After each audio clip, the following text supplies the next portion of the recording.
ఇప్పుడు దిల్ రాజు గారిని మాట్లాడవలసిందిగా రిక్వెస్ట్ చేస్తున్నాం. అందరికి నమస్కారం. సో మన ట్రైలర్ లాంచ్ రోజే నేను ఉండాల్సింది, ఆ రోజు అవుట్ ఆఫ్ టౌన్ అవడం వల్ల రీచ్ అవ్వలేకపోయాను. సో ముందు దానయ్య గారు thank you very much. RRR తర్వాత మీ బ్యానర్ నుంచి రాబోతున్న ఈ సరిపోదా శనివారంలో తెలుగు స్టేట్స్ డిస్ట్రిబ్యూషన్ రైట్స్లో పార్ట్ చేసినందుకు థ్యాంక్ యూ దానయ్య గారు. ఎజ్జే సూర్య గురించి కొంచెం ఎక్కువ మాట్లాడాలి నేను, ఎందుకంటే ఈ మధ్య నాకు గేమ్ చేంజర్ షూటింగ్లో ఎప్పుడు ఈ సినిమా గురించి మాట్లాడుతున్నాడు.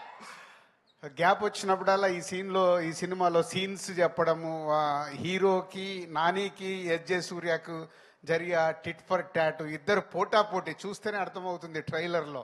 నువ్వా నేనా అంటే నాని గారికి కూడా ఎజ్జే సూర్య గారు విలన్గా ఆపోజిట్లో దొరకడానికి భలే మజా వచ్చినట్టుంది, ఆన్ స్క్రీన్ కనిపిస్తుంది. సో ఎజ్జే సూర్య గారు థ్యాంక్ యూ. ఈ సినిమా గురించి నాకు ఎప్పుడు షేర్ చేస్తూ ఉన్నారు.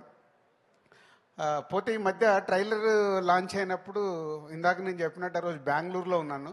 అక్కడ ట్రైలర్ చూడగానే ముగ్గురికి ఫోన్ చేసేసా.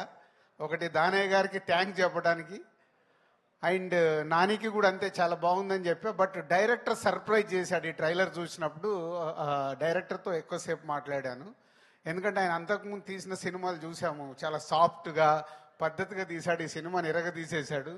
అంటే నాని గారికి ఒక ఎంసీఏ మేము చేసింది ఒక కమర్షియల్గా అప్పుడు పెద్ద హిట్, దాన్ని బీట్ చేసింది దసరా, మళ్ళీ దాన్ని బీట్ చేయబోతుంది సరిపోదా శనివారం అనేది కాన్ఫిడెంట్గా చెప్పొచ్చు. So Nani garu and ఎజ్జే Surya and trailer ఈ మూడు ద్వారా నేను చెప్పగలుగుతున్నాను, ఈ 29కి నాని గారికి ఒక మళ్ళీ దసరాని బ్రేక్ చేసే సినిమా రాబోతుందని. ఆల్ ది బెస్ట్ నాని గారు.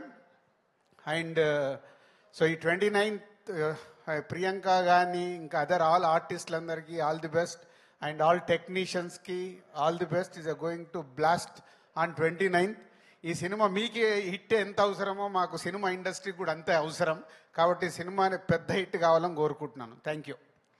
రాజుగారు ఒక్క డైలాగ్ లాస్ట్ లో అదిరిపోయింది కదా, అది మీ మాటల్లో. పోతారు మొత్తం పోతారు, ఏదో ఒక్కసారి చెప్పండి మీ స్టైల్లో. పోతాయి కలెక్షన్స్, అన్ని రికార్డ్స్ బ్రద్దలు చేసేస్తాయి, దసరాను కొట్టేస్తాయి. అదే ఫ్యాంటాస్టిక్. పోతారు కాదు, మా కలెక్షన్స్ కావాలి. అది సో కలెక్షన్స్ విధంగా మిగతా రావాలి.